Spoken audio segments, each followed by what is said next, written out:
Hello, everyone, and welcome to episode 228 of the Classic Elite Podcast. My name is Scott. I do not have Dustin with me this week. He had some scheduling stuff come up, real life happened, but in his stead, picking up the slack and saving the show like you do all the time, we have Xearrik joining us again. What's up, Xearrik? How you doing, man? Not much. Get some pretty big shoes to fill. Easier to... I don't know. I said it would have been easier to fill mine. Dustin anchors the show in reality. Yeah, I got a Dustin off my. I mean, I should be Dustin. I should have. Oh, I see. I already failed. You had a good dust pun in there. I thought of a Dustin pun, dusting off a book of puns, but then I messed it up. That's all right. Fumbles happen, man. I mean, that's the Cleveland Browns. So, everybody, thank you very much for joining us. We are a video game podcast. We'll be covering new games, old games this week, some gaming news. There's some really cool stuff to talk about. And Xearrik is never short of opinions, so I am very excited to talk to him about what's been going on lately, kind of pick his brain a little bit. But before we jump into all of that stuff, I have one quick announcement. Next week, we'll also have some guests. We have Hugh and Rob from the Retro League that are going to be joining us. So you should have 4 people next week, and the Retro League is how Dustin and I met. They are the ones that inspired me to start a podcast, and they're great friends. I'm very excited to have them on the show.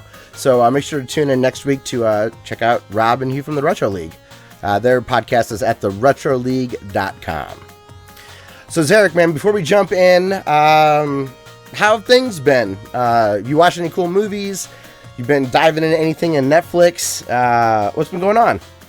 Nah, I temporarily don't have like Netflix and Hulu and stuff like that, but I have been playing a lot of games. That's what I've been doing mostly, is just playing games. I've been playing Fallout 3 recently. I'm noticing you got to 3 fast.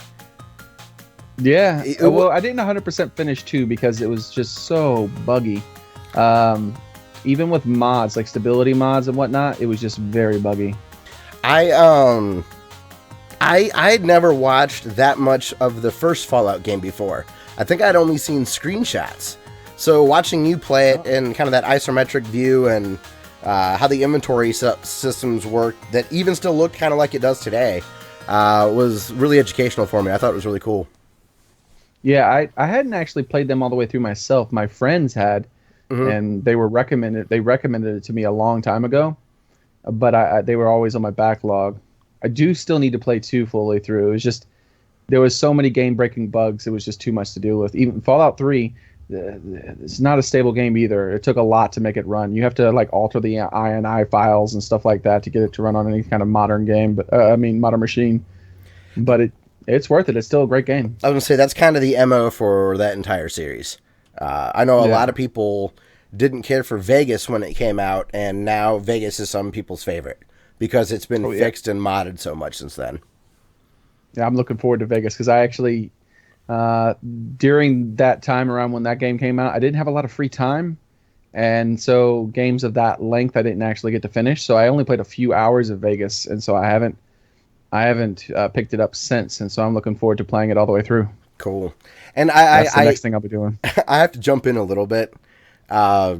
Chat is correct. Your cat cam is the best freaking thing ever. If you're an audio only listener, please go to our YouTube channel and at least check out a couple of minutes. Xearrik's cat cam is unbelievable. It's like I'm talking to Shay Lewis right now. And you even have like the pop filter and mic edited in. It's great. Yeah. Nice touch, man. So, and I real quick before we get started, quick question for you. Have you ever had to serve on a jury? No, I haven't. I just got selected for jury duty today. I've never been on one before. But I'm in that pre-phase where I have like a juror number and stuff. And then I call the weekend before my on-call week to see if there's a trial. If there's no trial, then I don't have to do anything. But if there is, it sounds like then I have to go through the whole selection process and stuff.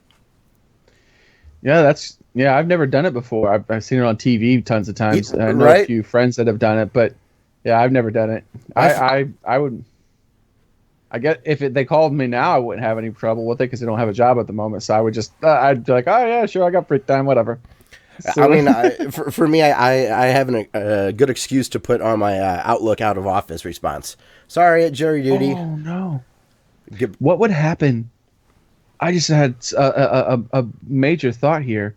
What would happen if a major internet personality like Day 9 on Twitch was called for and actually picked as a juror for a major murder trial where they like sequestered the jury? That would ruin his career, right? Potentially. Couldn't he get out of that? Yeah, I was going to say, I doubt the prosecution or defense would want somebody with a huge That makes following sense, yeah. like that. It would be, now he might, in my situation where I'm in a small town, like if we had a big audience and stuff, I might not be able to pull those strings because they might not consider me high profile. But he could also probably get out of it because you can opt out of it for justifiable work reasons. So that he might be able to say, if I take time off, then I lose a substantial amount of revenue due to this, and I already have stuff planned, and I don't. There's ways to justifiably get out of it. I don't have one of those good excuses though, so fingers crossed I don't have to do it. But it would be kind of neat to sit through. Maybe it's something like everyone should do in their life. It is our civic duty, right? Yeah. If you want to vote, you gotta do the jury duty. Absolutely. So if I'm called, I will go.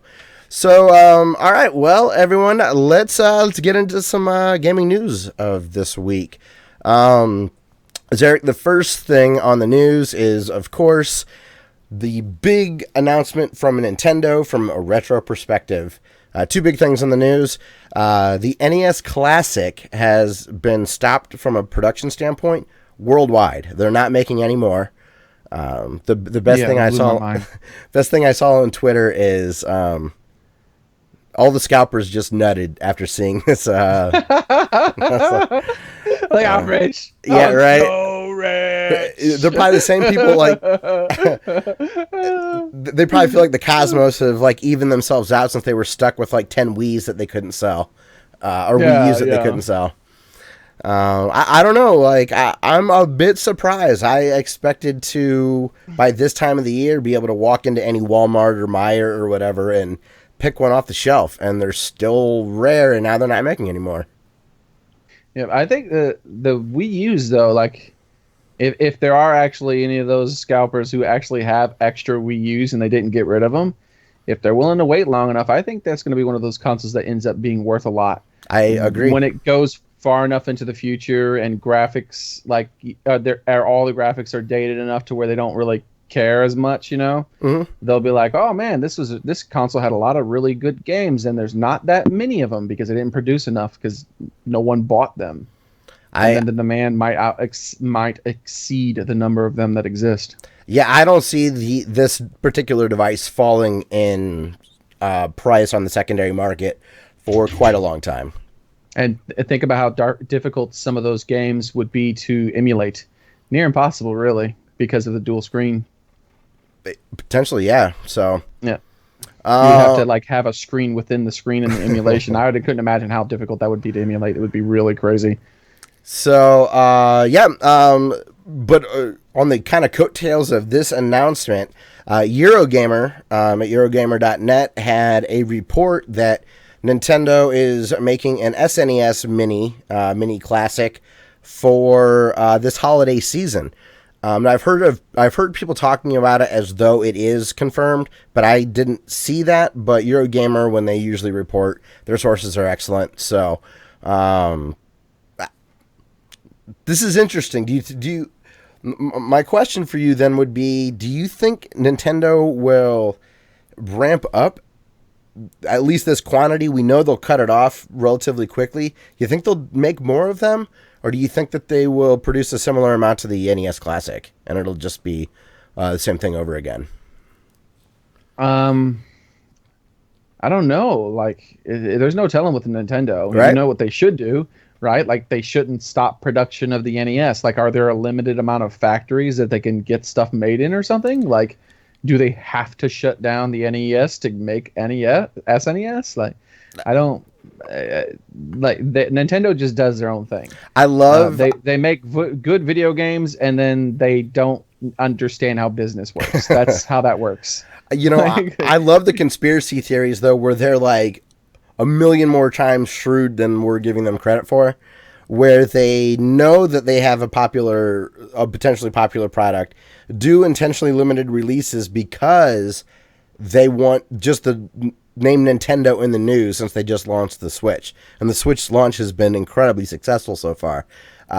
There's the tinfoil hat people saying Nintendo's doing these limited runs on purpose to build hype for their brand awareness and to get people to want to buy virtual console games when that service finally rolls out on the Switch, because there's a short supply of the NES Classic and the SNES Classic. Presumably that'll be a short supply. So the people will say, oh, well, I didn't get it in the store, but hey, I can get it here on my Switch, which I ended up getting. Yeah, that definitely is one thing that they might be doing, but I don't that know. Seems a I little... don't know if I can attribute. I don't know if I can attribute that sort of intelligence to Nintendo's corporate side. They honestly are like, it's like some guy, some really just the dumbest person you could possibly imagine. Some space aliens gave him awesome technology, and now he's like, hey guys, look what I have. That's all these amazing developers for video games just fell in Nintendo's lap. But they do the dumbest things business-wise always. So there's no time.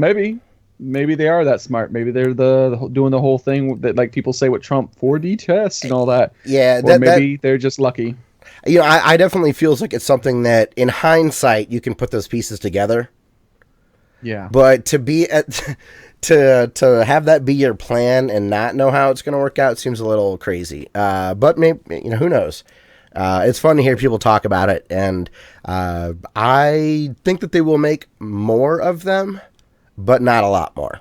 I still think it'll be a high demand, shorter supply, and get it if you can. I was texting with my friend, and I was like, I'm really glad, or I feel validated in the fact that I've been collecting video games for a while now, particularly like the older games I couldn't have as a kid. And now my collection is good enough that I don't have this dire need to get one of these classic systems. I'm okay without the trinket on my shelf because I have most of these games already. Yeah, definitely. And then there's and the prices they want for all that stuff. It's just so much. It's just so much better to get it do it yourself with like a good emulation machine, like you have. Like Crazy Penguin, by the way, has a point. That's one of the things that some people have been saying, that they shut it down because they're afraid that it's going to cut into the business because of all the hacking, the people adding tons and tons of ROMs. I can't remember. It was some obscene number compared to what they did put on it. Yeah, I want to say that it was up into 700 or 900 ROMs or something. Wow, and like that's even more than I thought. 600 or 700 would get the whole collection, pretty much, except for a couple of quirky ones. That is a really good. That's a great point, and I tend to think that that's probably more likely than any of these other conspiracy theories. It's probably just oh crap, why did we let data pass through the USB cable? Yeah, you know what I mean. Yeah, and that might be what's going on. Like maybe they stopped production, and then that's what they're saying, because Nintendo, they always played close to the vest. Sure. So a chest. So maybe they stopped it, and that's what they're saying. But then 6 months from now, they're like, hey, we brought it back. But now it's a lot harder for hackers to get into because they messed the proprietary stuff instead. Yeah, if they can use some sort of where you'd have to have a pretty technical prowess to deal with like jumping traces and stuff on a circuit board to be able to hack it appropriately. If they can have like a hard stop, then maybe they will make a lot more SNES minis if they're really, really confident it can't be pirated. That reminds me of the old arcade machines, how they used to try to stop those things from hacking. Didn't they have like a dummy battery or something like that in them that would burn out and destroy the circuit board? I don't think it was Nintendo, but it was called a suicide battery. or a suicide board. That was it was suicide something, and I want to say it was involved in a fighting game where once the battery died, the board was hosed, and in order to change the battery, you have to hose the board.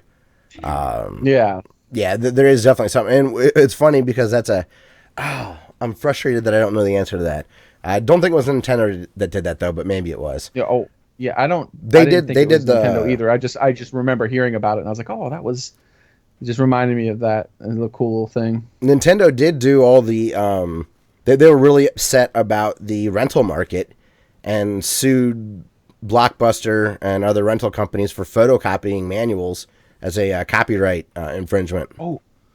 Oh yeah, I remember that. Yeah, I don't remember that happening, but I've heard it talked about a bunch in retro podcasts and stuff. Yeah, I think the gaming historian talked about it as well. Oh yes, absolutely. Norm's awesome. So before we jump into our next news note, Wrecker's got a good question that you can answer, Xearrik. I have no idea, Wrecker. This is, what do you guys think of the upcoming game Death Stranding? Zach, I know you've got a lot of thoughts on this. You've sent us essays with your conspiracy theories after that E3 a year or so ago. I haven't been keeping up with it since. I've purposely been keeping myself in the dark. Good. I'm proud of you. I think I trusted Hideo Kojima. That's me, but that's me. If you are a big fan of him and his games, then you're probably not going to be disappointed.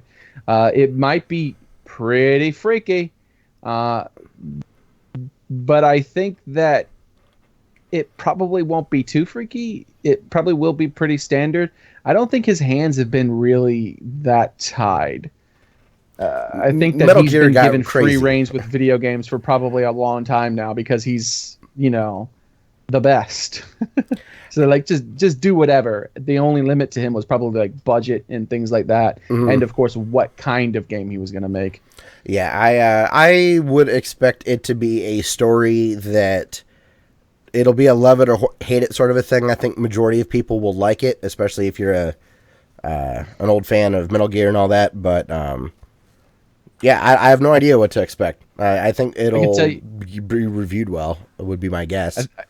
It's going to be reviewed well because it's Hideo Kojima, and a lot of the reviewers, there's this big circle jerk thing. So yeah, regardless of how good it is, it's going to completely tank, and it's still going to get decent scores most likely. But unless they do something ridiculously shady or just so egregious, you know what I mean? Like then maybe, but. It reminds me. The industry loves him. The industry loves him, and there's no way they're going to give him anything. Like, if it's a horrible game, like if it was a 2, he's going to get a 7 minimum. It's like a Pitchfork.com and Radiohead. They fart and it gets a 10. No, I'm a big Radiohead fan, but that's the truth of it over there. I could tell you. Oh, go ahead. I was going to say, do you remember the rumor that Hideo Kojima wanted the game to like delete itself if you died, or like actually have a Mission Impossible self-destruction mode where if you died or got a game over, the game was done?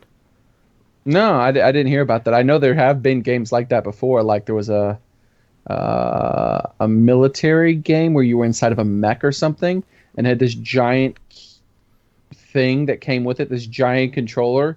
And in the controller, there was like this little thing with a flip up button, and you had to hit it, and it was the eject button. And so if you're doing your mech and there's all these crazy things, and if you get damaged enough to where your mech's going to blow up, if you don't hit that eject button in time, it deletes your save file. Okay. Well, I thought about that recently because there was a Japanese, or not, I think it was a Chinese mobile game maker, and it was essentially kind of malware, where if it would lock your system unless you beat a certain high score. Wow. And it was like a gimmick that backfired on the guy because he set the high score to an impossible level. So he was locking up systems. So in a day, he was able to patch that out. But that sounded like a Hideo Kojima move. Like, hey, I'm going to lock your PS4 until you can, stop the baby from crying and liquefying into oil or whatever. That could be possible because, I mean, that sort of thing, maybe he wouldn't have had that sort of free reign, right? I don't think he would do that. That would be... he messes with people, man. He loves to mess with people and do all kinds of weird things. And I can tell you one thing for sure about that game, and that the story is going to be convoluted and hard to understand, but there's going to be some simple surface level, and then there's going to be stuff going on that is so freaking deep that it's like near impossible for most people to catch the first time. Like the perfect example is, I can't remember the name of him. I haven't seen him. He's a video game journalist, bald head, pretty popular, old school, and he retired a couple of years ago. And he was really popular. And I remember him, he was talking about Metal Gear Solid 4. He was talking about Hideo Kojima overall. He said like his favorite Metal Gear game was Metal Gear Solid 2, which, made me realize he doesn't know anything about Metal Gear games immediately from then on. But anyways, he's really popular though. The name of his name is at the tip of my tongue. I just can't remember. But anyways, regardless, he was talking about, he was giving an example of how convoluted the Metal Gear Solid stories are, and he was talking about Sunny on Metal Gear Solid 4 when she was cooking eggs and all those scenes, and he's like, "What is that? It's the stupidest." It's like either he's a genius or he's just a crazy person, and really he's just a crazy person, right? It was something like that, right? Yeah. And I was like, no, you're not seeing it. There was something there. Like if you pay attention to what's going on there, if you wander around the ship as their little robot and you look at the chickens on the side of the chicken thing, it has how many eggs they're laying and what days they lay them. I mean, what days they have laid. Like, oh, we got an egg from this chicken at this day, and we got an egg from this chicken at that day. And then you can find out what their names are, too. And the chickens' names are Solidus, Solid, and Liquid. Okay. 3 chickens with those names. Now, when she cooks her eggs, different things happen to the eggs. And in that chapter, those things happen to those characters. Like weird. So it's kind of like foreshadowing. If you knew, like, if she broke the egg, that Snake, he would die or something. She was telling, she always broke the egg. Just about. That was just them getting messed up. But that's because she wasn't good at cooking, but she was saying that she used it as a fortune telling. They were like, yeah, you could do this fortune telling with cooking and stuff like that, and it was supposed to just be some random thing. But no, she was doing fortune telling. Like in the last chapter, Snake gets all burnt and stuff. Okay. And she burns the eggs. That it's all that. It's pretty interesting. And Solid, the Solid chicken, is the one who laid that egg that day. Is Solid Snake's dad? I know there's a dad somewhere in there. No, I'm not saying he's dead. I'm just saying no, dad, like father. Isn't Big Boss or something? I've never played Metal Gear. I've heard all these names, and I know there's Solid bizarre Snake stuff. Is a clone. Oh, okay, sorry. My bad. They're all clones, every single one of them. It sounds like let's move on. We're getting into Hideo Kojima. Yeah. We're moving on. We're done with Metal Gear. Topic here. So I can talk about Metal Gear for like 5 hours. Yes, if you want. and I don't know it. So, hey, Iceman, what's going on?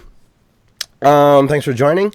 And then, Xearrik, did you happen to catch this in the news that Steam might potentially have a new competitor from a company called Tencent, who they own like a ridiculous amount of the media throughout the world, and they are kind of focusing their efforts. I want to say they're one of the biggest.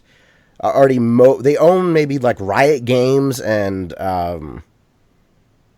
another like really big. Maybe they've got a minor seed in like Activision Blizzard, and they outright own the majority in another company. So it looks like they're kind of pulling the resources together to really hone in on their platform that's called WeGame, and it's aiming to be a real Steam competitor. I heard about it. I'm kind of excited to see some competition. Everyone's kind of complacent with Steam right now. I think we've kind of gotten maybe a little used to it, taking it a little for granted and dealing with some of the issues. As far as I don't know, we can go through some Steam issues like the constant updates. People can gamble with it and stuff. I don't know if WeGame would be an issue for it, but complacency is not a good thing. So I'm excited to see WeGame coming in there. they're going to be garbage. Yeah, you think so? Yep, they're going to be garbage, and they're going to be good. They're not going to be any better than Steam. I'm not going to personally. Now they might be great. I don't know, but it's just because I won't ever buy a game on it. They'll have to be the last gaming platform on the planet for me to support them. Okay. And that's just it's my personal thing that I do. Like, unless I don't have any other option, I do not buy Chinese products like that. Sure. Because they're I have nothing against Chinese people at all. But quality control is an issue on. It's not just quality control. It's just what they do. Their business. They have no business ethics. They're the most unethical country in the world business-wise. That's like that's why they're able to sell such cheap stuff. They have something like near slave labor working on their lines.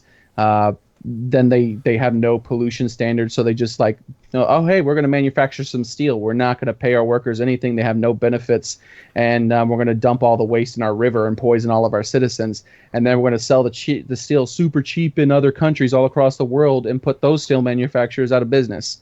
So I know it's really kind of downer, but I really do not ever support that kind of stuff when I have to, unless Sure. I have to. Unfortunately, like I can't choose to buy a European-made PlayStation 4, right? Yeah. It has to be made in China, Mm-hmm. and the reason it's gonna have to be made in China is because they're workers. Yeah. The way they treat their workers, and they don't have any environmental standards. No one can make it cheaper than them because of that.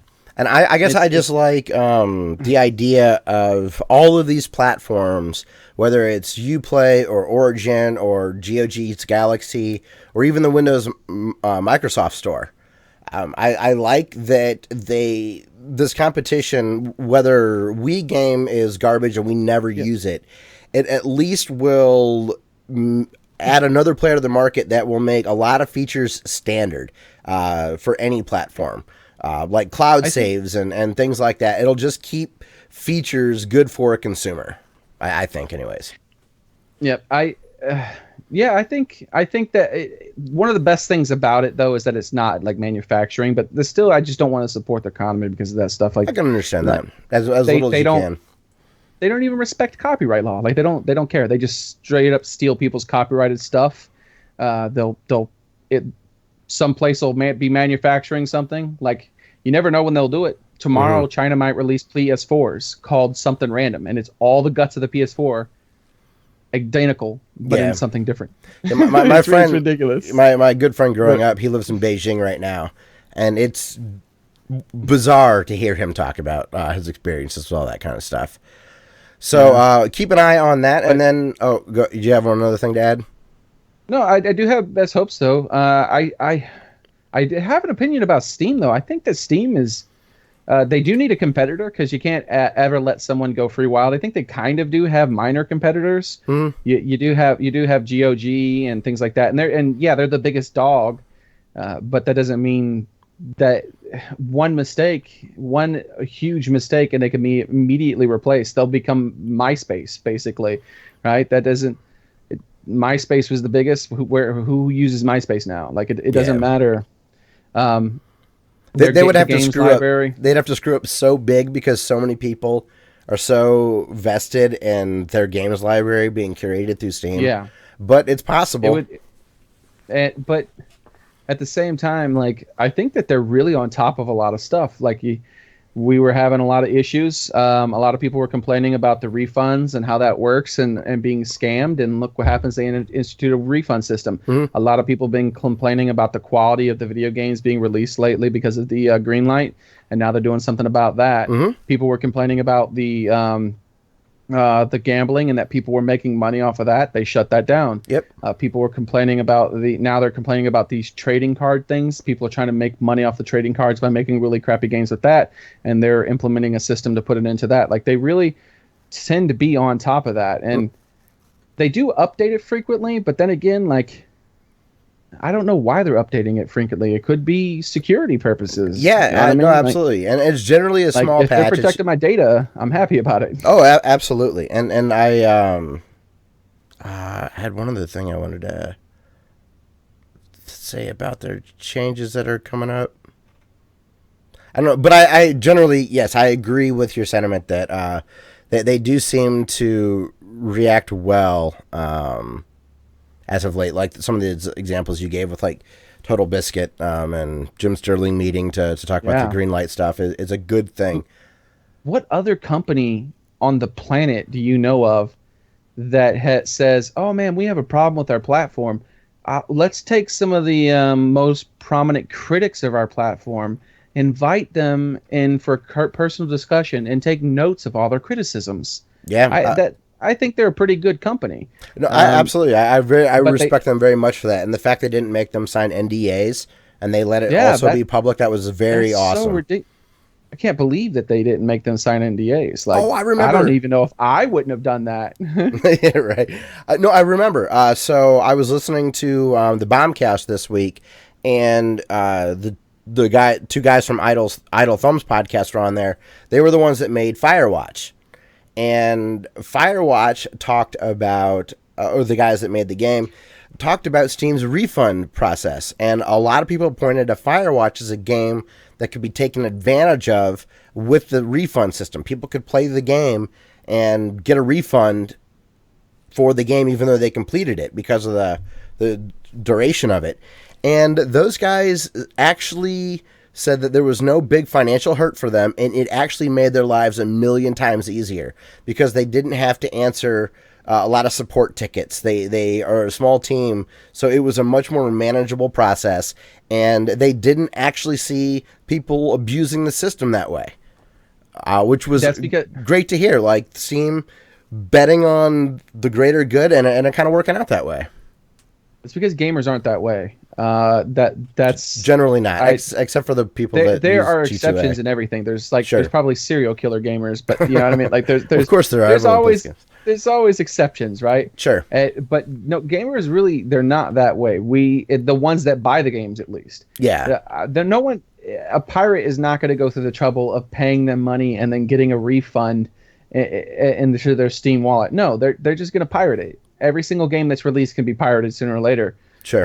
It's like, and the reason they're pirates is either because they have no money, they're too young to have their own money, or maybe their parents don't want to buy them that types of games, or they're in China and it's restricted, and they have to, or it's restricted, or it's just ridiculously overpriced in certain countries and whatnot. Basically, it's affordability and availability. Yeah. That's it. Yeah, that's been proved countless times. One of the best example is Steve Jobs. What it's all about affordability and availability. That's what causes piracy. And if you have an okay game, just okay, people aren't going to refund it. There'll be some people, right? Oh yeah, absolutely. But there's some people who go to movie theaters and ask for refunds when they've watched an entire movie. Yeah, and I liked it. And I like that. Anecdotally, you and I would bet that most gamers wouldn't act that way. And then on the other side, a game that people were nervous would be taken advantage of wasn't. So, I agree with you. In general, I like Steam a lot, and they've got. I play at Steam as much as anywhere else. And over the last 5 years is probably where I've played like the most games by far. But I like them having to always be forward thinking. So. We got some great stuff in the chat. Record, but who would want Firewatch in this team? I like some of their names for fake consoles they've been talking about. Yeah. But you gotta think about games like Firewatch, right? That's a niche game. I don't want to play that game. I don't want to pay to play for that. I'd like to play the game, but I don't want to pay for it.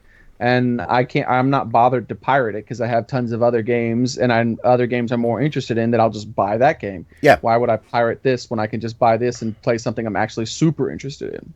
Absolutely. So their audience is exclusively people it's a little niche audience of people who like walking simulators that tell interesting stories and stuff. Yeah, absolutely. And so so there can't be too many good versions or even decent versions of that type of niche game. So why would anybody buy a game and then be like, man, that was awesome. I don't get to play this type of game very often. You know what I should do now? Get rid of it. Yeah, right. So I'm with you. Screw those guys. Yeah. Screw those guys who finally gave me a game that I've been looking for a long time. Yeah, that just doesn't happen. It doesn't make sense. Gamers do like to vote with their wallets, which is something that you and I think is awesome. So the next thing in the notes, which is awesome, Xearrik, there's a speedrunner that beat Diablo 2 in 7 hours and 40 minutes without attacking. Without attacking? Without attacking. They can beat the game. And what they do is they buff, they look for the correct armor that deals damage when they're attacked. So they have to manage their health potions correctly and tank their way through the game. Yeah. That's not how I would like to play the game, and it's a weird kind of goal, but it's so cool that somebody did that. That dude who did that, he's like, you know what? I bet you I could make this happen. And the only reason he went through with it is because he knew that it would go viral. Hey, that is just a crazy thing to do.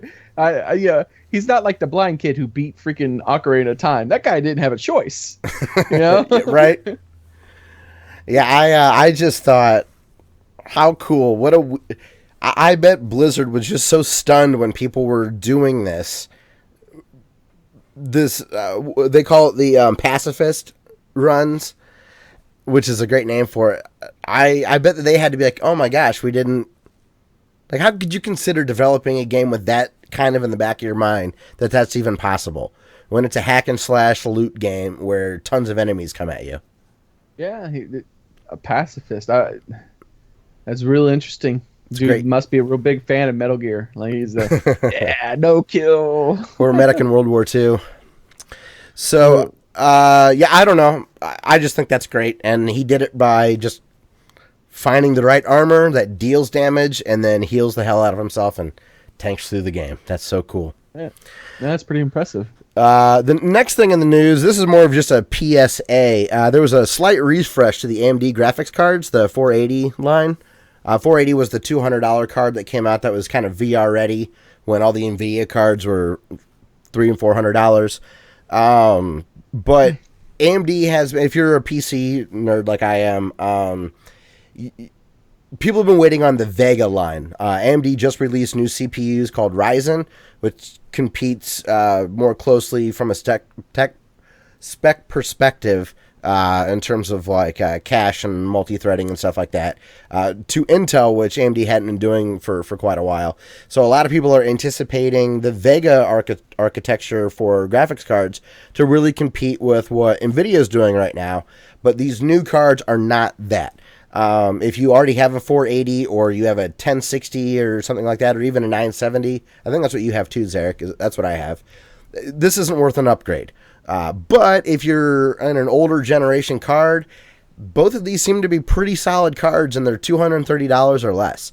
So if you want to play all your games rock solid at ultra settings at 1080p, and you're on kind of a budget build, this looks like a really cool graphics card to keep an eye out for. But if you can, hold off until Vega is out, would be my recommendation there.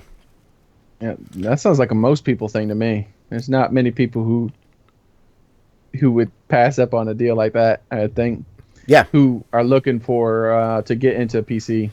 It's nice to upgrade their system at all. Yeah, let's say you have $700 to make a VR rig. You can now, really comfortably.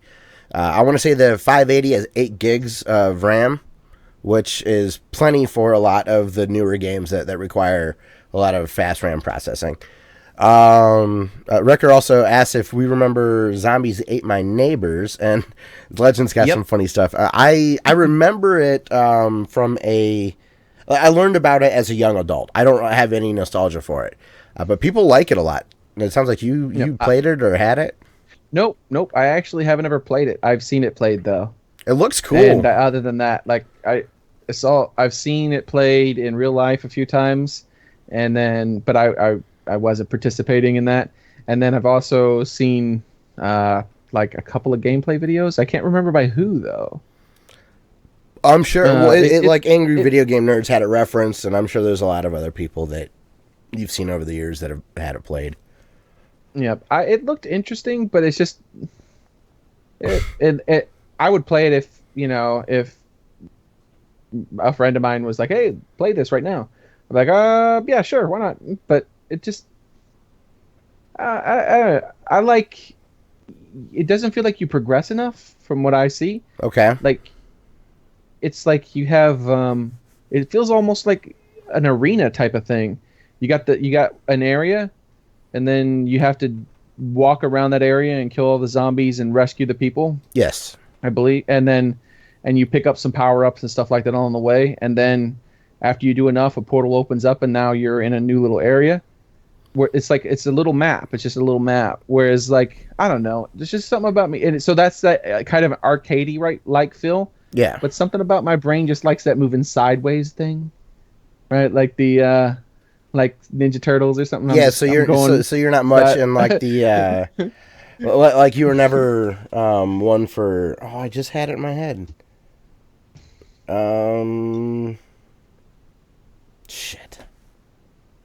The poor station. It'll come to me. Yeah, they're coming up with more console names. Legends. Yeah, they're spamming console names. No friend Switch. Have and no friend. Yeah. The Polystation. Just the sad thing is that I haven't seen 100% like one of those names actually might be a thing. They actually might. So the next thing that was in the news this week that really jumped out to me was the Wii Play. You think Nintendo didn't influence that? The name of the most successful selling Nintendo console? Wait, what? The Wii Play, that network or whatever it's called. Wii something. Wii Me, I don't know. Oh, WeGame? The thing we're just talking about? Instead of Wii. Oh yeah, well, and then iPod, I think that they were trying to play on that whole thing.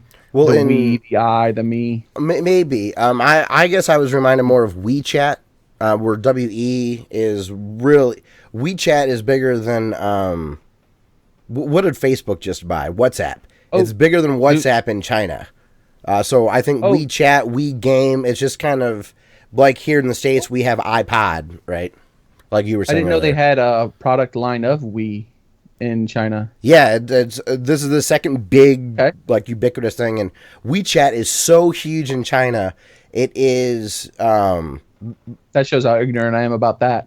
It's so ubiquitous. It's like using a debit card here, and people are able to pay rent, pay all their bills, exchange funds with a friend. All with your phone number, and it's this insanely seamless, efficient way to pay and manage your finances. It's really pretty impressive, and since that's so ubiquitous, I could see WeGame being a really good name for that market. Do you get bonus WeChat points if you're patriotic? Hey, that would work. I'd throw a red background on for him. That's that whole system they have. I forgot what that was called. The whole system where like, yeah, never mind. So we won't get into that. All right, I don't want to get. Well, moving on. There's some really cool news around the new Star Wars Battlefront 2. The first thing is Walt Williams, who was a co-writer of, or maybe the writer of Spec Ops: The Line, and Mitch Dyer, formerly of IGN, are writing the story for Star Wars Battlefront 2. And I really, really enjoyed Spec Ops: The Line, especially from a story perspective. And I don't know, Mitch Dyer got hired by EA. He must have some talent. I've heard people talk about him before, but I'm not real familiar with him. But man, I don't know, Xearrik, it's pretty cool for them to have so many people yell at them for Battlefront not having any story. It was all multiplayer. So for them to swing heavy with someone that wrote one of the most critically renowned stories in games in a while, that sounds pretty great to me. Yeah, definitely. It's pretty interesting. Like, I like really story heavy games. That's one of the things I know. Well, you know what? I'm not alone on that. A lot of people are with me with that. The minority of people are only mechanical focused with video games. I agree. I think that it's a human thing. We love to be around campfires telling stories. Yep. And so if you take a video game, any game, if you take any sort of game and you add a story to it, it's far better. I mean, any football movie tends to be better than any football game because it has that story, right? I mean, hell, Mario had a story. Get to the right and save the princess. It does add to why you're doing this, even if it's arbitrary and isn't real. It helps a lot. Really engage you in what's happening. Like, Portal's a great example. If you don't read the manual, exactly. Yeah, you get to that stage, and he's like, "What? That mushroom dude told me the princess. There's a princess somewhere." Yeah, right. No, I got to get to World 9 for sure. Yeah, so I think it's. I agree with you wholeheartedly, and I'm excited that they are taking the campaign. It looks like seriously, and hell, I may end up with that game as well. I'm going to be able to wait for the reviews, but fingers crossed.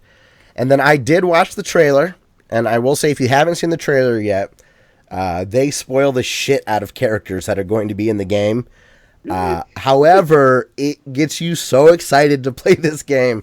It's kind of worth checking out. It's about 2 minutes long, and I would highly recommend looking at it if you are not too sensitive about character spoilers in a game. I probably won't end up getting the game. I'll probably, because I just can't afford video games like that right now. So I'd probably just like watch someone play it or something like that. So I'm not really worried about spoilers. Then watch it. It's great, and it looks like I'm excited about it. I think it looks really cool. So fingers crossed. Legend says, I hope they don't mess up Battlefront 2. He's not pre-ordering it because he learned his lesson with Battlefront 1. Yes, unless you want to specifically support that developer for the supporting sake, don't pre-order games, right? There's never any reason to pre-order software, ever. Yeah, not in this age, because we can download it if we need it. Unless you're a huge fan of collectibles or something like that, and you get a limited edition something. Yeah. But if it's just the software, there's no reason. Yeah. It's I agree with you. And be savvy consumer. Yes. It's hard not to be sometimes. Dude, your cat, right when you're like, be a savvy consumer, your cat looks so proud of that statement. It was awesome. And then the last thing in news this week, which is really cool, Starcraft 1 and Brood War, the original games, are now available for free at StarCraft.com. So if you didn't buy the game 19 years ago and you've been waiting on the deal, now's your time. Finally, 19 years. Get that Vespian gas, finally. I have... Now, a Crazy Penguin, I pre-ordered Mario Maker. I took the gamble on that. But I wanted the physical... There was that physical thing that you were talking about, Xearrik. There's something about Nintendo where I like their trinkets. So... Well, there's... if you're going to 100% buy something, like even if reviews come out and say it's trash and you still know you're going to buy it, then go ahead and pre-order it. What does it matter at that point? Just do whatever you want. Like, that's the same way I am. Like, if any game Kojima releases ever, most likely forever. I mean, he would take a lot of betrayal from him to change that. I'll be like, I want to buy it. Reviews come out, it's a 1. Like, well, now I have to buy it now. Now I didn't have it yet. What did he do? I was in a coma, but I'm awake now, so I have to get it now. I gotta see this one game. Right. From Kojima, he did it on purpose. Let's dig deep. Yep. It's gonna be brilliant. Just haven't figured it out yet. I'm gonna do it. I'm gonna figure it out. Legend says that he has been waiting 19 years, so finally it's paid off for him. Yeah, and Lewis is funny. He keeps saying "ooh" when we talk about that stuff. And record pre-order GTA 5, but it was worth... I think it's a face. Oh, is it just my, like... maybe? I don't know. He's random. In my chat, he loves to talk about how flying bananas can't talk and things like that. Okay. He just likes randomness. So Record, don't read into his comments too deep. Okay. Record pre-ordered Battlefield Hardline because Battlefield 4 was great, but he regrets that. Yeah, you're not the only one. There are definitely some exceptions. I'm not sure if I'm going to keep it. I currently have a pre-order in for Mario Kart 8 Deluxe. I've kind of moved my stance on that, being frustrated with the re-release of that game. But I know I've already played so much of that game. I know it's going to be good. So I feel comfortable in that. So we will see. Lewis, flying bananas can't talk. He's not wrong. He's not wrong. So, Xearrik, we are now to the point where we talked about our favorite YouTube channel of the week. So this is YouTube channel. Did you have something else you wanted to add? There is a little bit more news. It's not exactly game related, but it is. Okay. What do you got? Sort of public service announcement. Invader Zim. There's an Invader Zim movie coming out, and that's pretty important news.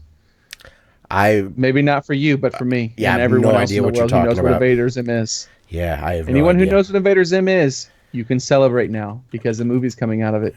I typed in Invader, and either Google knows what we're saying, which is probably likely, or it's really big news. Oh, it's something from Nickelodeon?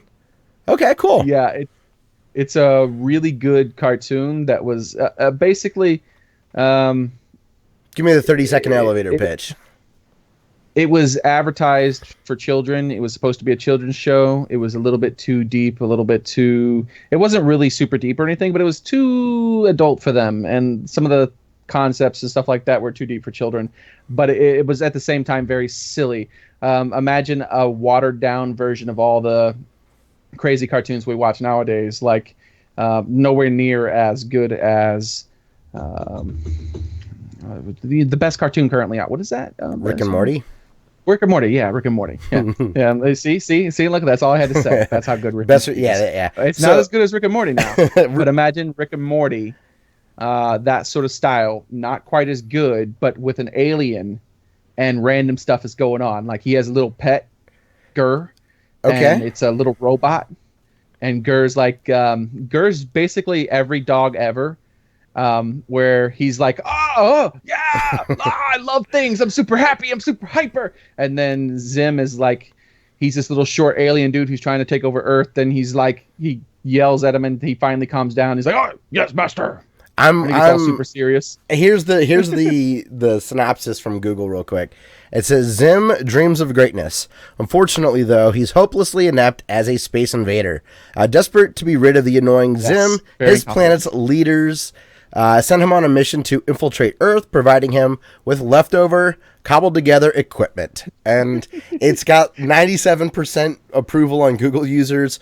Voodoo has 4.3 out of 5. IMDb's 8.4 out of 10. I will definitely be looking into to checking this out. This looks great. You've seen The Office, right? Oh, yeah.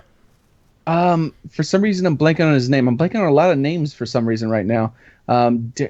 D starts with a D. The actor or character? Dwight. With his beats? Zim is like Dwight, but an evil super alien villain. Okay, right? Awesome. Like he thinks a lot more of himself than he is, but he's pretty incompetent. He takes himself super seriously, and everyone's like, what? Awesome. And then it's yeah. All right, well, keep your fingers crossed that it will be as good as the show. So, all right, man, let's get into YouTube channel of the week. This week I'm going to feature Mode 7 games. We talk about them a lot on the show, but go to youtube.com/Mode7Games. That's the number 7. And the reason I want to bring them up is they have one of the best podcasts in video games. It is called Visiting the Village. And they're two gigantic video game fans that are not only video game developers themselves, but they're actually in the process of publishing their second game, I believe. For someone else, another developer made it, they're publishing it. They made Frozen Synapse 2, or they're making Frozen Synapse 2 now. They made Frozen Synapse, Frozen Cortex. Those are their 2 big releases now. And then Tokyo 42, which, Xearrik, I can't wait for that to come out and for you to play it. It is right up your alley. And yes, I will send you a video when we're done of the guy that I really like a lot named Paul Taylor from Mode 7 Games. He did a great video with Giant Bomb kind of explaining, even though he's the publisher, Tokyo 42 and the stuff behind it. It's visually stunning, and it looks just really fun and challenging to play. But Visiting the Village, they talk about video game news, but since they're developers and publishers themselves, they have a really great perspective on not only the business angle, but the art perspective and game design. And it's really, really fascinating to listen to them talk about games in a podcast format. And then Paul also puts up these developer update videos on Frozen Synapse 2 and some with Tokyo 42 as the game's in development.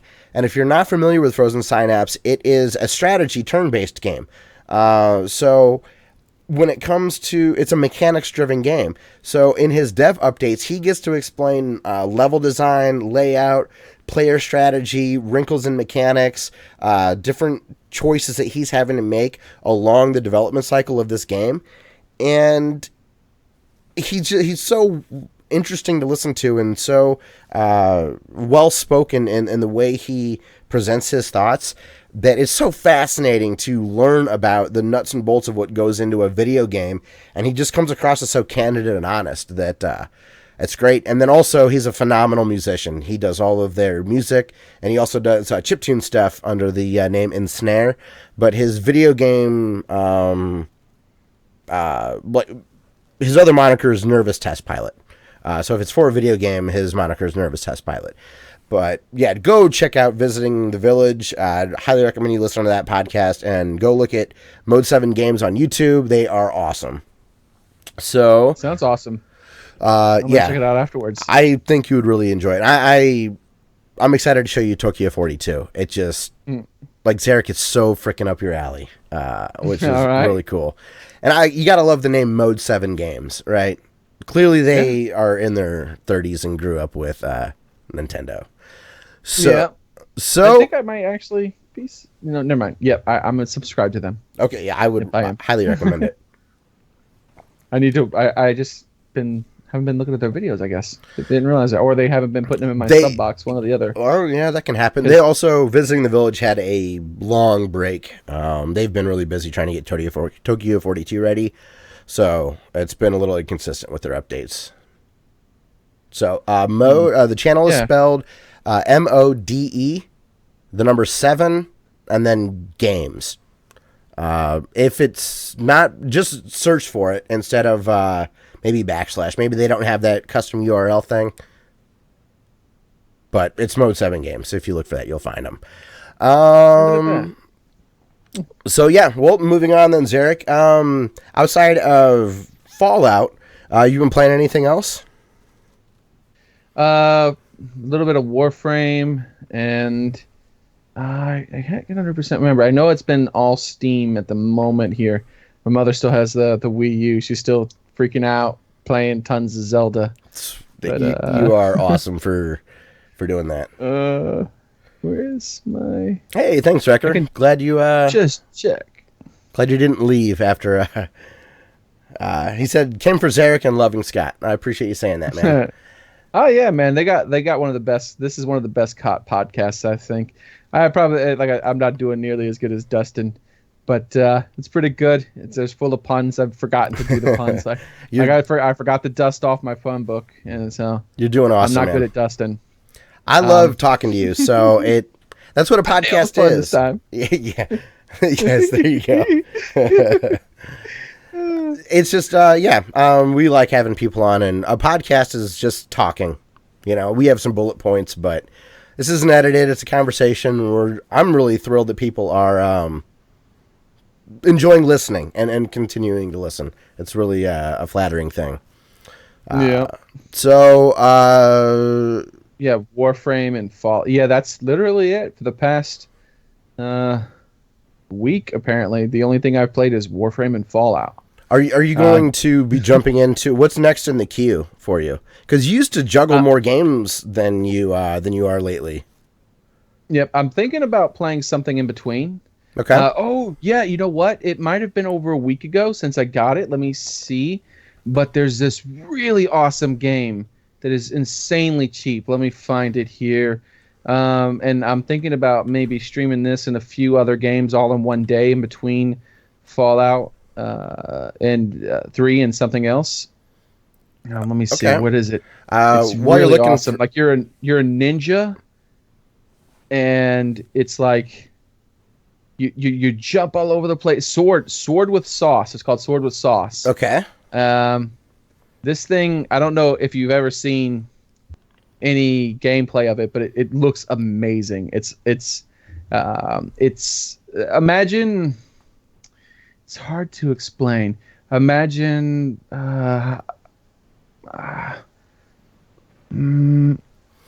While you're thinking of that, Legend Super hot. Oh, okay. Yeah.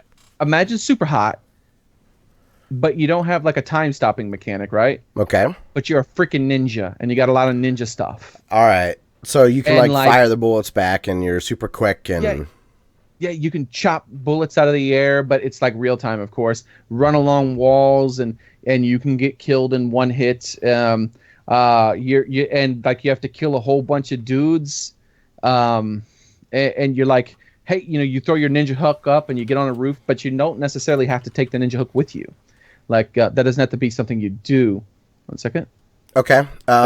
You could like there. You got a whole wheel of things, like all kinds of really cool weapons. You can bring poison grenades, like grenades that like actually have gas that would kill people. But if you don't bring a gas mask, then you need to make sure you don't get into that poison cloud or you're going to die too. Okay. It's really, you can bring a little drone and like fly the drone up and scout out the area and like mark some bad guys before you go in. And then you try your best to be silent because you got to kill a lot of people. So you got to try your best to be silent so you're not killing some other people, but eventually it's going to go hot. And then, it's awesome. You're dragging bodies away and trying to clean up stuff and whatnot and make sure people don't spot it. But eventually they're on to you and you're like, trying to cut him, and then like some other dude's too far away, but he has a gun, so you throw your sword across the room and pin him to the wall. It's really okay. It's crazy. It's a crazy game, and the best part of it is I think it's like $1. No, oh, nice. Like, all right. Like, let me check that's the only reason I was able to buy it. In my current situation, I had $5 in my Steam wallet, and you can't get that money out there. So let's see. Also, it's actually $3 now. Sorry, $2.99. I'm gonna add it to my. What is it? Sword and what? Sword and the sauce. Yeah, Sword with Sauce Alpha. Oh, with sauce. Okay. Yeah. There we go. And it yeah, I'll look at that. Also, Legend says that you were talking about Rain World. A game called Rain World. He said, "Have I seen the trailer for Rain World?" I have. I have not, Legend, seen the trailer for Rain World, but it's got incredibly high marks in Steam, and Giant Bomb released a quick look of it. So I skipped over it, but I'm going to. Hey, thanks, Lewis, for joining.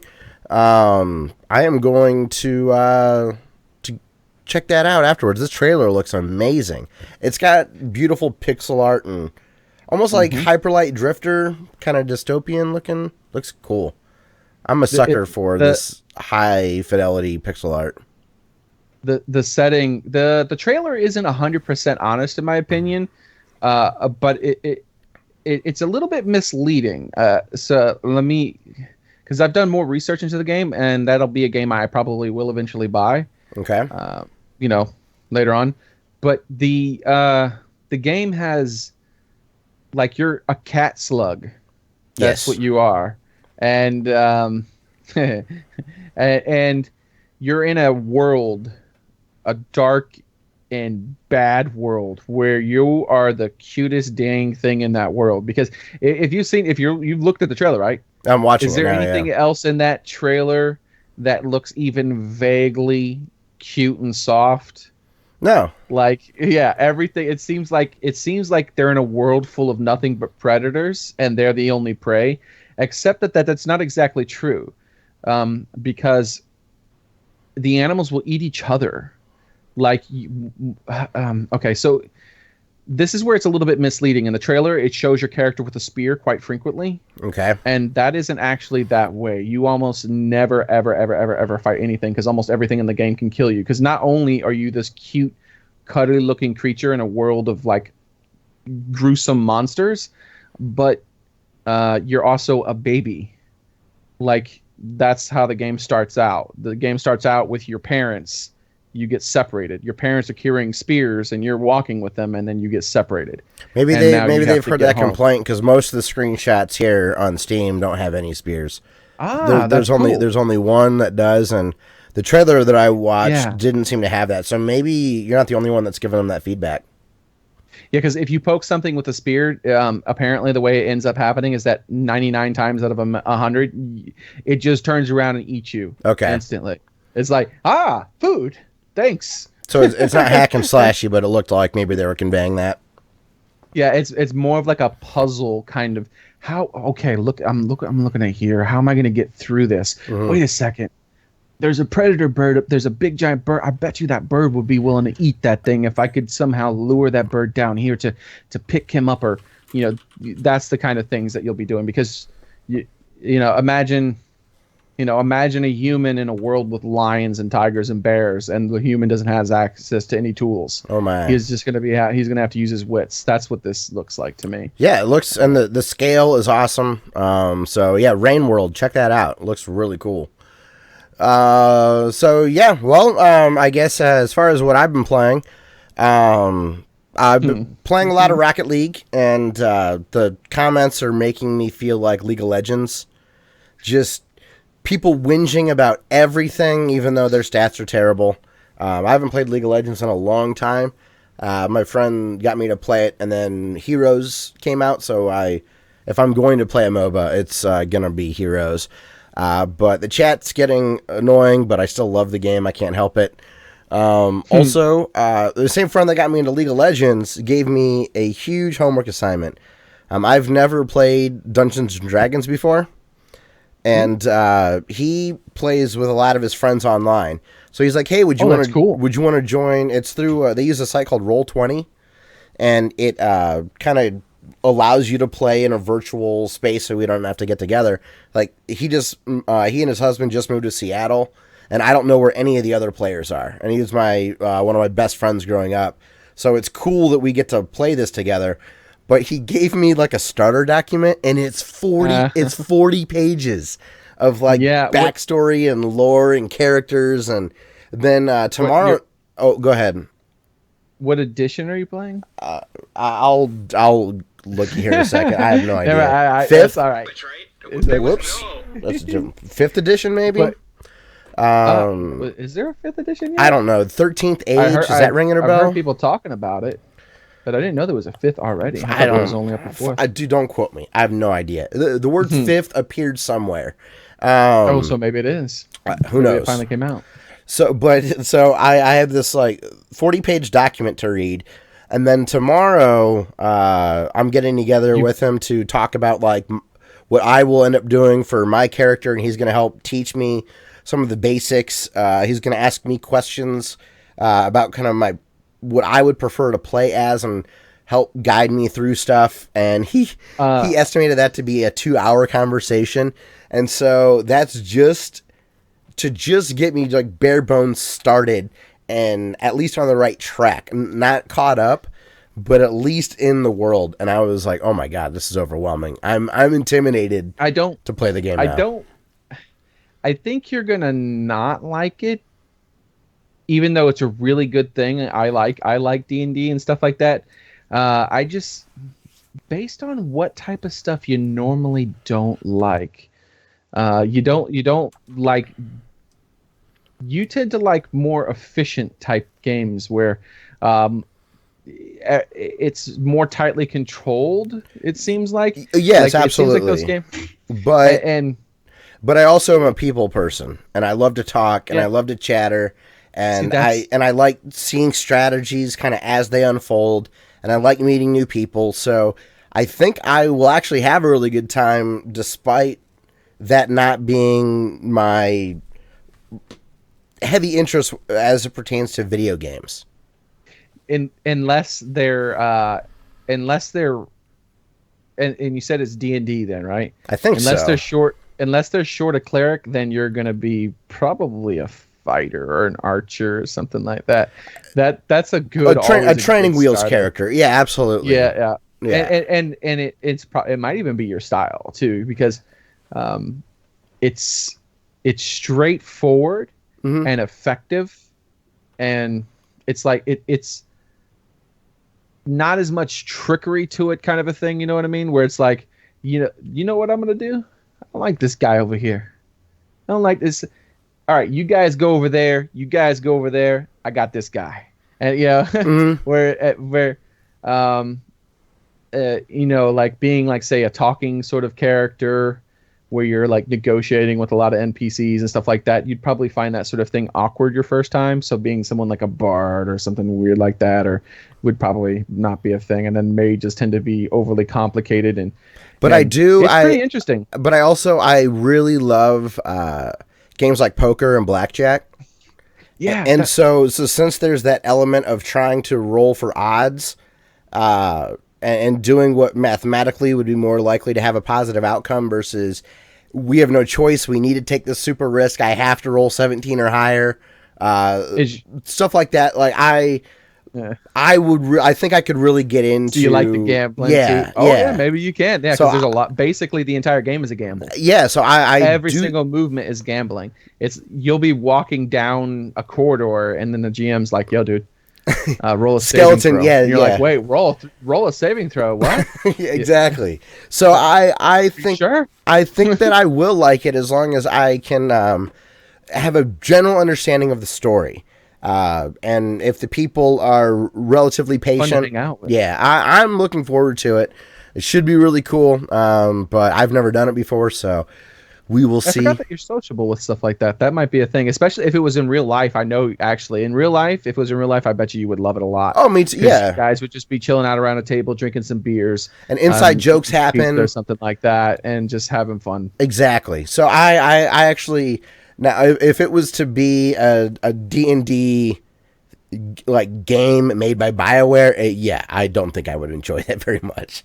You definitely know my taste in that perspective. Yeah, I like pen and paper games, but I don't tend to like.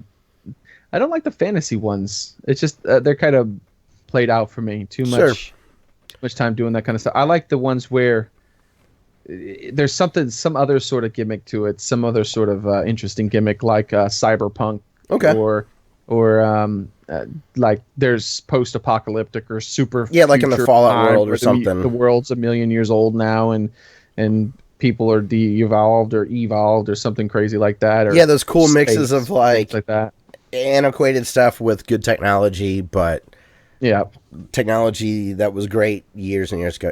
So we'll see. I'm excited. I will let you guys know this. We're doing it next month. I'm excited for you. We're doing it next month. I will keep everyone updated. The next thing I wanted to talk about is I've been playing a lot of Soul Calibur 2 online again. It dawned on me yesterday, Xearrik. I'm playing a 360 port of a Xbox One game on my Xbox One, and it works great. It's a very fun. I'm liking this doubling down of backwards compatibility when it comes to a digital storefront. It's really convenient. I really like it. So, was Soul Calibur 2 originally a 360 game, or was it a Dreamcast game and then a 360 port? No, it was an OG Xbox. Oh, okay. So it was a port to the 360. Yes. So it was probably OG Xbox and it's a Dreamcast, both multi consoles then, right? No. The Dreamcast was Soul Calibur. No, it was, but it was Soul Calibur 1. I'm playing Soul Calibur 2. Oh. Soul Calibur 2 was the one that had Link on GameCube, Spawn on Xbox, and someone from Tekken on PS2. That one, I was sad about that. That's my favorite fighting game of all time. But I've hit a point that pisses me off. You can, of course, unlock characters, but there's no like cheat code to unlock all the characters. But listen to this crap. So I spent all this time to unlock Berserker, which means you have to play through kind of these hard challenges and stuff. And I unlocked the character Berserker, and I can only play him in practice mode or time trials. I can't play him in arcade mode, even though it's just my own Xbox arcade mode against the computer. And I can't use the character to play through the harder stages that I unlocked by completing everything the first time. Why have a character that you can unlock that you can't use in the game? I could see maybe keeping it off the online, maybe. But for all local stuff, it doesn't make any sense. And they did it with 3 unlockable characters. They did it with the Lizard Man, they did it with the Assassin, and they did it with Berserker.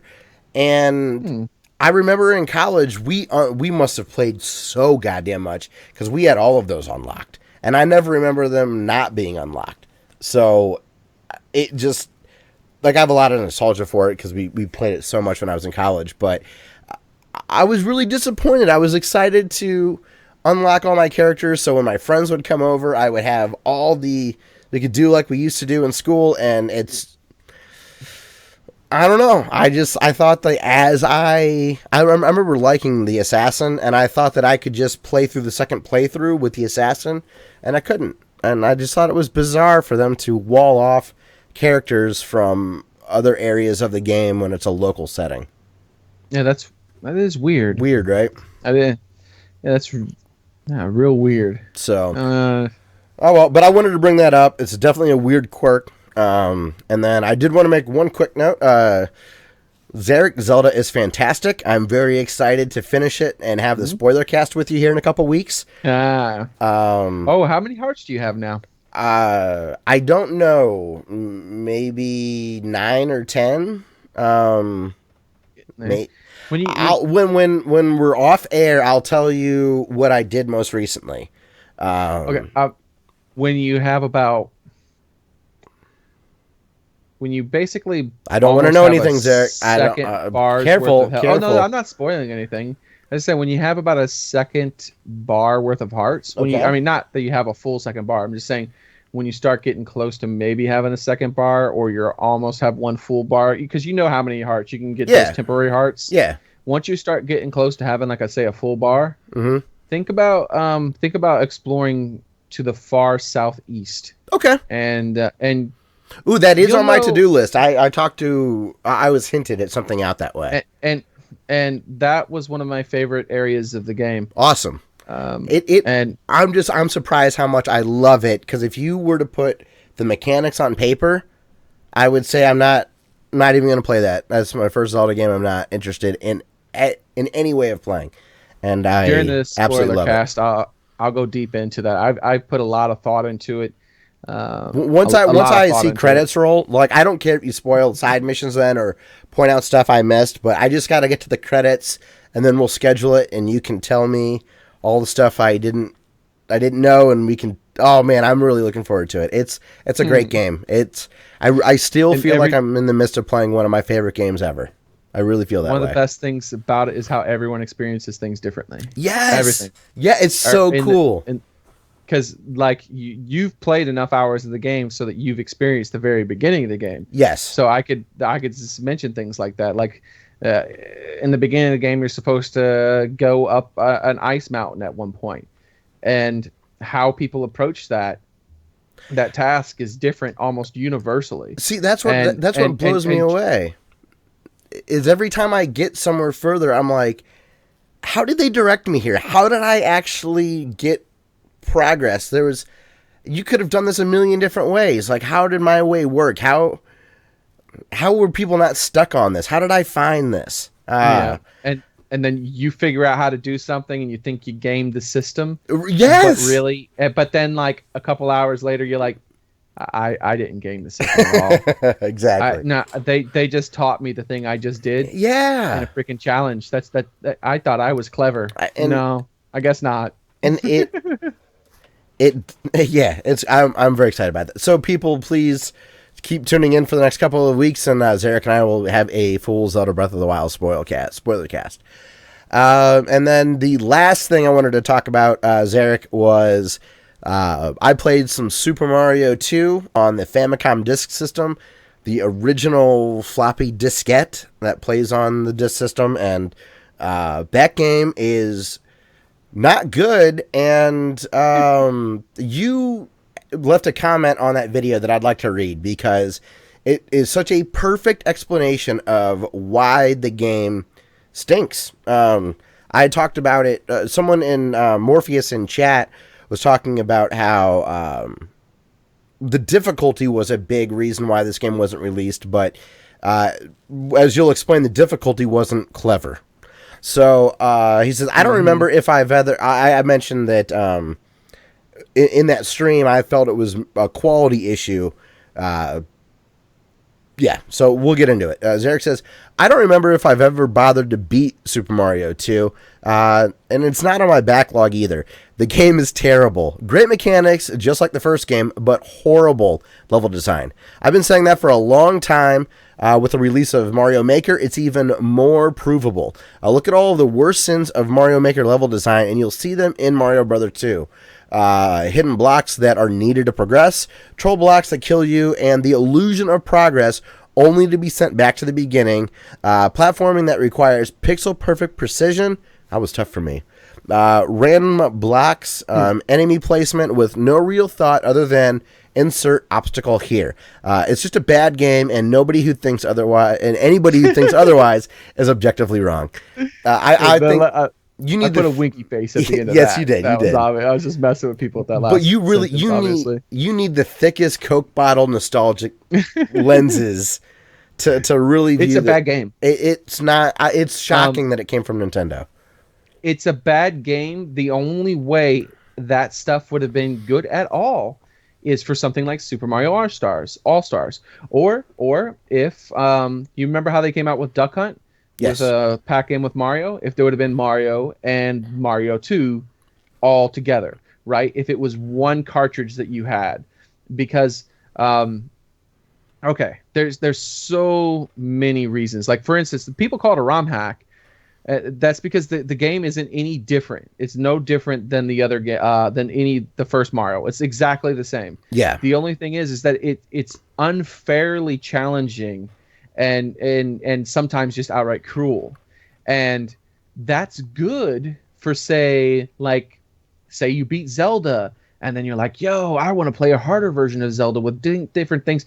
There you go. Yes, right? it's So the if Master that happened Quest. in Mario, if you beat Mario Brothers and then you unlocked a different mode, that would have been cool.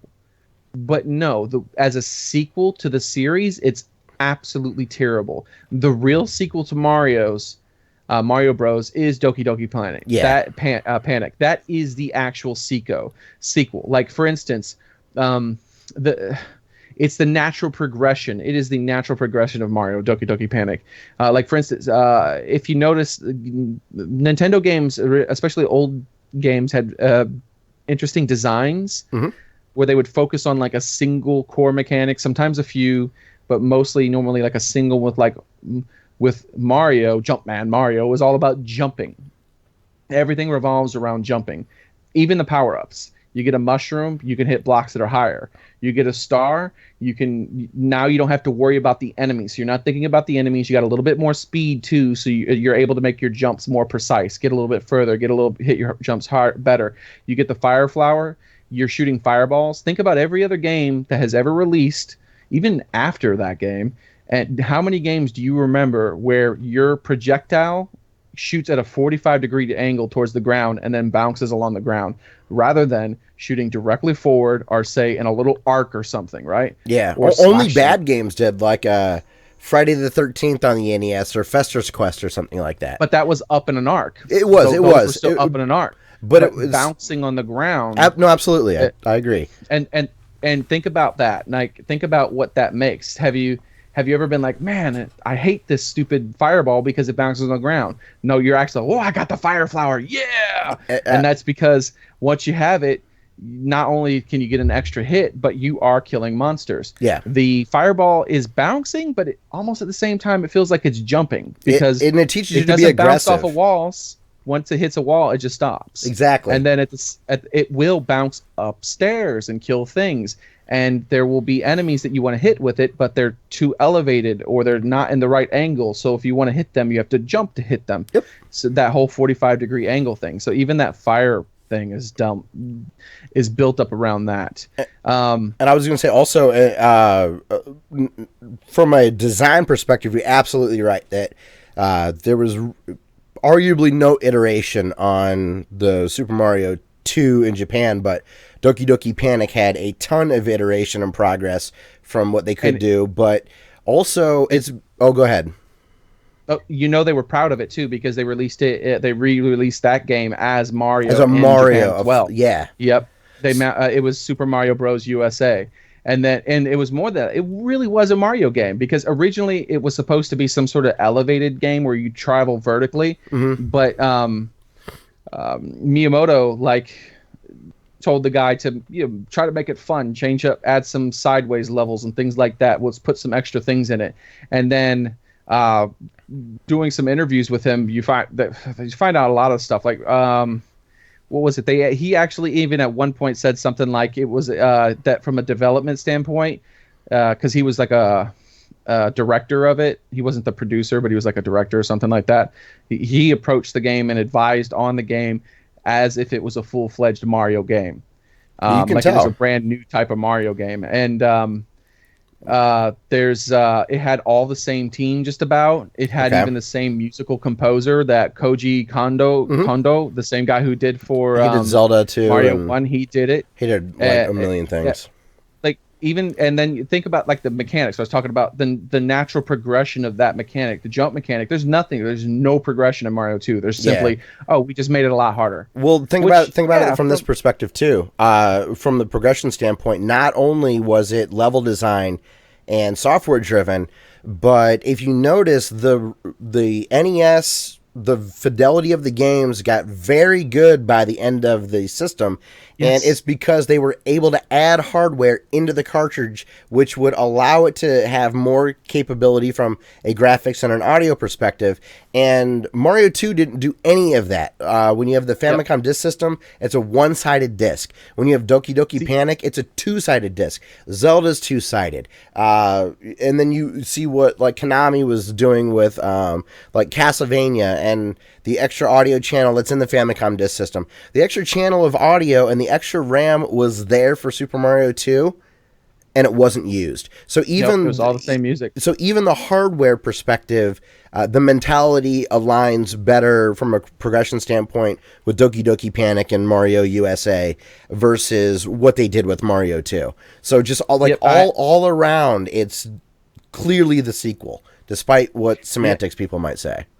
Yeah, I have some stuff on that too. One point before I move on to that though, it's when I was talking about mechanically, Doki Doki Panic is the natural progression where they're like, okay, we have the core mechanic of jumping, which is still a huge part of Doki Doki Panic when Super Mario 2, right? But no they running. added in the whole thing of picking things up. Yes. It's all about picking things up. So now it has these two mechanics combined, and that did not get removed. When you go into Mario 3, it still has that. Yep. And so, and then take a look at the box art for Super Mario Bros. 2 America, and it has Mario jumping. Yep. Holding a turnip. Yes. And that's in the Mario style that we know today, those two mechanics. Exactly, you're absolutely right. They convey right there. Hey, we're doing stuff differently. We've got a phenomenal jump and the radish or turnip or whatever.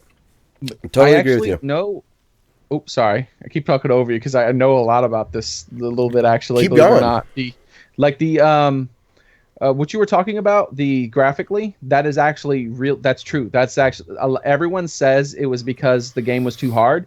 That was not the only reason. There was some box boy or something like that called Howard Phil or something like that. Howard or something like that. Howard Warsaw or something like that. He was I can picture his face. He lived in Seattle and worked out of Redmond for Nintendo USA. He did all the he did a lot of the QA stuff where he'd recommend what games should come over and whatnot. Yeah, they would, because originally he was like some kind of box boy, stocking, shipping kind of thing. Yes. But they noticed how interested he was in the games, and so eventually they just like hired him on to do just that. And he played Super Mario, and he's like, this is terrible. This is way too hard. Why it's not, it's But unfair. not a fun hard, not like Castlevania like hard or Contra hard. The first thing the first thing that Hard. happens to him is he goes, hey, the big shiny question thing that gives me all the cool stuff. He hits it, and then a mushroom comes out, and he's like, cool. Oh, what? I died? It killed me? Like, he's like, what is this? And it only gets worse from there. It only gets worse. Yeah. Right? And that's because if this was like, say, part two that you unlocked, that would be beautiful. Like the game designers are letting you know, hey, you're in for a challenge this time. Well, like what they did in Super Mario and on with like the secret levels, like the star levels or whatever. That would be awesome if it was like that. They actually Nintendo's given multiple reasons for that, though. They were saying that because of that, combined with what you actually said, believe it or not, I don't know if you hit on that on purpose or you read about it or heard about it. I mean, or just thought about it yourself. First off, it was a disc game. It was not a cassette. I don't know. Not maybe everyone knows, but the Famicom cartridge was, and an NES. It had an attachment that had a disc, which you of course know because you had the disc version of the game. Yeah. But not everyone knows that. So it's actually expensive for them to port those discs onto what I call them, a cassette. Oh my god, I knew what you meant. Like I'm a kid again. Oh man, I went right channeled my kid right there. Your mom was cassette. I haven't done that in like decades. Your mom's gonna take you to rent a Nintendo tape. Yeah, yep. I got like 2 Nintendo tapes every weekend. My mom was sweet to me. Hey, your mom loved you more than mine. I'd get one and I'd fight over with my brother.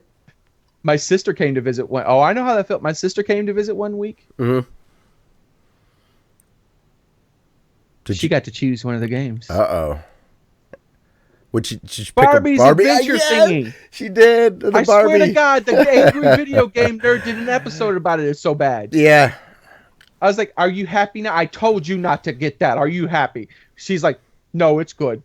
Oh. And I was like, I can tell you hate it. I was like so upset with her. Oh, that's funny. But yeah, they actually, that was one of them. It would be really expensive, so it's a gamble them bringing that over, because it's even more of a gamble because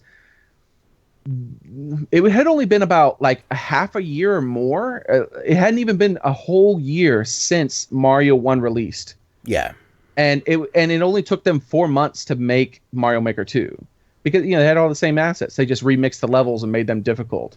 I could have made Mario 2 in 4 months, too, in Mario Maker because, that quality where I make a whole bunch of really hard levels. But, yeah, you just play test it over and over and get the jumps pixel perfect. And you're like, I can actually extend this a block. Yeah, and they had no plans to bring the disc system over here because when they started the disc system, it was cheaper to put things on a floppy disk that they had that was proprietary. And then the costs of production came down on the cartridges, and it became no longer economically feasible to port these Japanese games from the disc because the purpose of the disc system was so that you could go to a kiosk and rewrite the disc and kind of rent a game until you wanted to get a new one, right? And they weren't going to be able to do that in the States. They did think they were going to. That's why there's an expansion port on the toaster that we got. But when they realized they weren't going to have a disc system over here, they realized, oh man, we don't think this game's going to sell well. It's going to be very expensive to put on a cartridge. If we're going to take the time to make a disc system game work on a cartridge, we might as well put all our efforts behind the game that Miyamoto is saying, hey, we've been working on this and it's awesome, and let's just... Well, it wasn't just that, like, okay, it wasn't exactly that, though. It was that, but what had happened was the Phil guy told the Nintendo America director, he was like the son of some, like the director in Japan or something like that. And then that guy, he trusted. He's like, this guy is an actual American gamer who plays. I trust what he says. And so he went to him and told him, hey, he thinks the game is unfair. It's unnecessarily challenging and unfair, and it's kind of weird. A weird sequel. Like, is part 2 supposed to be a harder version of the first game? Because there weren't a lot of sequels back then. Yeah, like there were sequels to games, but think about games before the NES came out, because Super Mario Bros. 2 is like the first sequel, I think, for just about any game on Nintendo, from Nintendo made. But other games like I mean, there was Galaga had like Galaxian had Galaga and Gorf, and yeah, but like Pole Position had 2 of them, but it wasn't. And it wasn't common. No, it wasn't. And I think on the NES, wasn't there like was Simon Quest one of the first sequels too? There were a few of them. There were a few games that had a few sequels on the. I don't know the NES, release dates well enough. Common. But it's still, we were in the middle of the crash still. Yeah. We still weren't recovering. Because remember, everyone attributes Nintendo with the recovery of the crash. Well, Nintendo hadn't even been out 2 years yet. Yeah.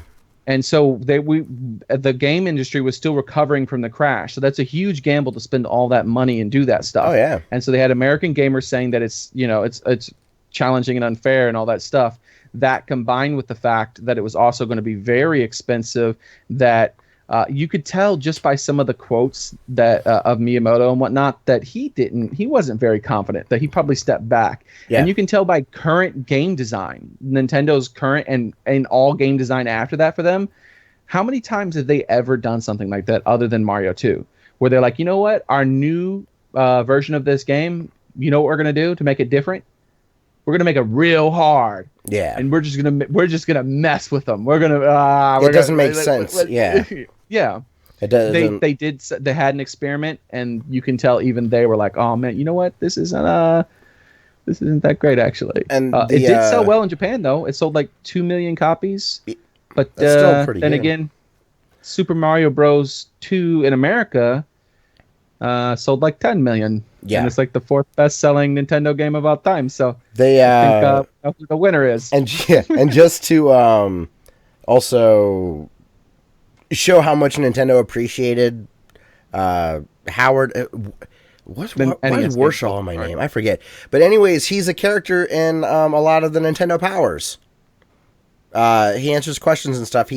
They really embraced his opinion and his enthusiasm and made him somebody that all of us would see as a face of Nintendo when it came to flipping through Nintendo Power. So, very cool stuff. Yeah. All right, man. Well, hey, we've talked enough about that. So. Oh, sorry. Yeah. No. It's fine. It's just I just dwell so much the time-consuming part. You mentioned that too. The time-consuming. That was a huge part of it. I forgot to mention that as well. Yeah. It would be out of date by the time they were able to make the port. Yes, absolutely. So. Yeah. All right. Specifically said that. Well, this week we don't have any comments. Tony's busy at work, and I don't know what happened to Dumez, but he did comment. Did you watch? I didn't watch his keyboard video. You warned me. You warned me about. Don't watch it. Yeah, you warned me, so I didn't. But Dumez did leave some good comments on Super Mario video and stuff. So I know he's still around, but he didn't get a chance to comment on the last video, or last podcast. It's like slime and hair and stuff. I don't know what it is, man. Dude, I'm thinking about it now. Dude. You can't unsee it, right? Yeah, you go to the video and you can just look at the thumbnail. Just look at the thumbnail. Okay. And then look in the comments section at some of the way, because he replied to all the people who commented, and there's a lot of his subscribers who are proud of his keyboard, and just the stuff you say.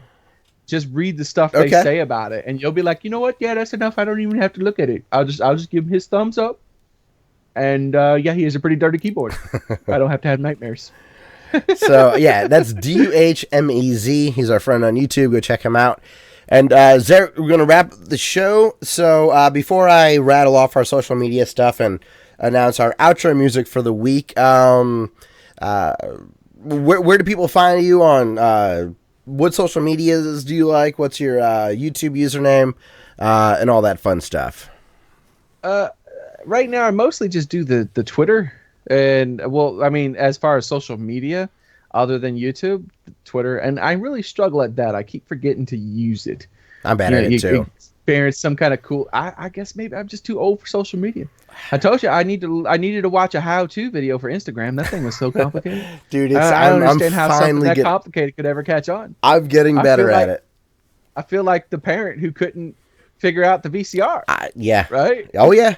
There's a reason Dustin and I call Instagram internet hard mode. It's... Yeah. But yeah, your YouTube handle is PSN XEAR, right? Yeah. Okay. And if you search Xearrik, the way it's spelled, or the in YouTube, it's user/PSNXER. But if you just search Xearrik in Google with the XEARRIK, you'll find it there too. Because it's a unique name. No one has it. Yeah, it's like our dumb name. Yeah, I was gonna say our dumb name. We're locked in. Except for that one guy. Hey, I think it's kind of funny. Classic 1337. I own the domain, so I'm holding that shit for ransom if he ever wants to. Yeah, you just. I own both of them. I own L337.com and 1337.com. So. Did you get Bad Catch yet, man? No, that and Keybay were gone. Already? Yeah. Keybay wasn't gone. Man, how did it get gone? And that someone watched it? Someone sniped it. I went to GoDaddy to get it, and it was gone. So, they're not using it though, so they own it, but they're squatting. Lazy. They're squatting. Those bastards squatting on it. They're probably that's what I wanted to do. Damn it! It's probably a good enough name that they're trying to sell it on one of those more expensive. Put it in a portfolio. Where they auction them off. Yeah, where people broker those high prices. Crazy Penguin in the chat asks Xearrik, why is it PSN Xearrik? Do you want to answer that? That's because I made Sony fanboy, obviously. I wasn't a big social media person, and my PlayStation handle is XEAR, and then someone wanted me to make a Twitter, and it was PlayStation related, and so I just said, oh, well, I tried Xear, and it wouldn't work because 4-letter. That's 4 letters, and Twitter had been out for more than a month. So I was like, well, PlayStation Network Xear, because it is PlayStation related. That's the whole reason I joined. So, and then I branched out and put that on a few other things, like my YouTube channel. When I made my YouTube channel, I made it because I was on a forum or something like that for a game that I think it was like Neverwinter Nights or something. And someone needed, it was coming out, and I was looking forward to it coming out, and so I had been following it for months before it even came out on the forum. And there was a German release trailer for it, and they didn't bother translating it, and people were asking on the forum if anyone knew German, and no one was responding. So what I had did was I knew about YouTube having some sort of translation algorithms. Mm-hmm. And so I took the thing, I uploaded it to YouTube, and used the auto translator, and some of it didn't make sense. So then I took what it had said, and then Google searched that, and then I edited the subtitles and made like a good subtitled version of it was like a 4 or 5 minute video, so we could figure out what they were saying about the game. We're like, we got I autistic did it. The same way. You don't have to do that no more. That's called Reddit. That's what Reddit does. Yes. But that Reddit wasn't a thing back then. No, they didn't have transcription like that. Like, you didn't have automated closed captions. So, well, good deal. That's why it's PSN. So that's why it's PSN. So there you go, Crazy Penguin. All right, well, everyone, that's going to wrap up the show this week. If you're interested in grabbing our feed directly, you can get that at classicelite.com. That's classicl337.com. If you'd like to contact us for any reason, fan mail, questions about the show, anything like that, feel free to send those to classicelite@gmail.com. If you'd like audio versions of the podcast, you can find them on Google Play, iTunes, Stitcher, Podbean, SoundCloud, other places that are taking it and putting them up. It's out there. If you look for our show, you should find us. And then also on social media, we're most active on Twitter and Instagram, but you can also find us on Facebook, Twitch, and Beam. Also, definitely make sure to subscribe to our YouTube channel. That helps support us a lot. And then also, I do have our Amazon affiliate link stuff finally working and set up. I re-entered my tax information and got it all set up. So if you'd like to support the show, I'll have Amazon links in the description. So any of the games that we've talked about in the podcast, you can buy them through the links. And if you do, it'll help support the show. If not, no big deal. I don't have our equipment aggregate set up yet, but I will have that soon at kit.com. So yeah, definitely keep that in mind. And then Legend says, Classically, the only channel where you can watch podcasts with the cat. That's true, because Xearrik doesn't have his own podcast. So except when they finally get Mad Cats, when Classically can finally get Mad Cats from whoever has it, then that'll be different. They'll all be cats. It will, but you'll have Xearrik's corner. There will be whole segments dedicated to you.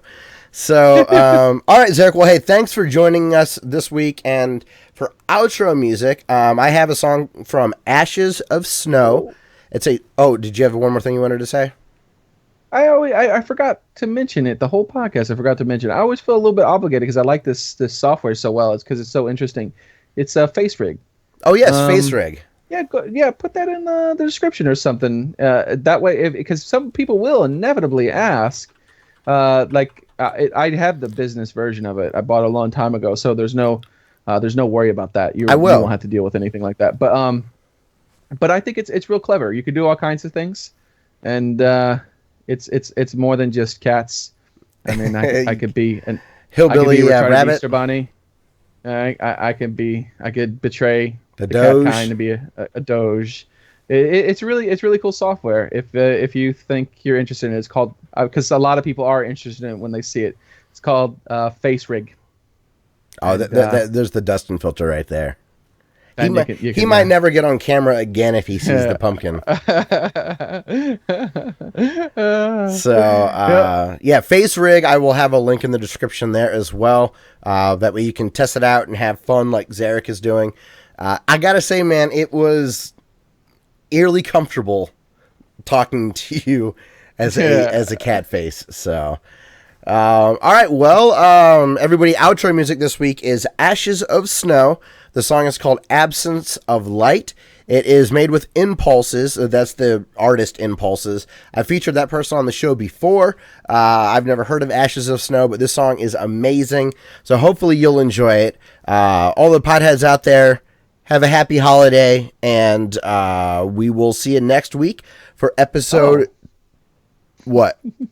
I didn't even notice. There was someone who came in my stream, and he was talking about that, and I was like, huh?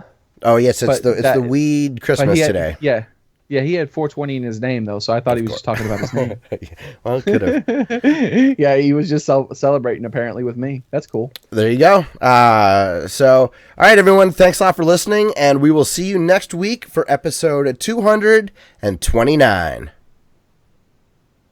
Come on. You know. Boosh? Cat Weak. meow? No, you can go with Boosh. All right. You're substituting. You did a good job. So, all right, everyone, have a great night, and we'll see you soon.